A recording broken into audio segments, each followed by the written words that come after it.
Hi friends! Thanks for tuning in.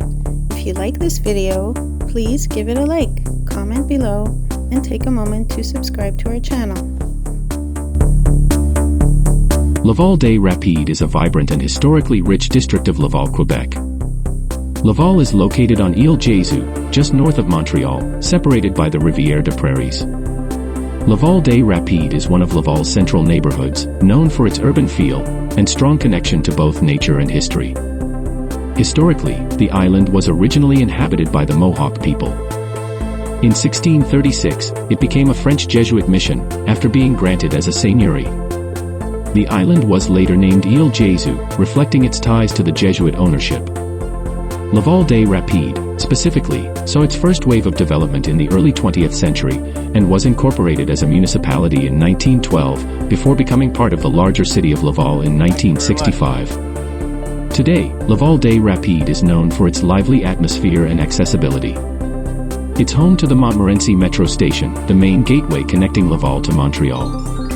The area also boasts the beautiful Parc des Prairies, a perfect spot to enjoy the outdoors, with trails, picnic spaces, and views of the river. Laval itself has grown significantly over the years. Starting as a rural area with farming and limestone quarrying, it has evolved into Quebec's third-largest city with a diverse economy. The city balances its urban development with cultural preservation, seen in its historic churches and landmarks. Laval-des-Rapides offers a wonderful mix of history, culture, and modern living. Whether you're here to explore, relax, or learn something new, it's a place full of stories and charm.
watching!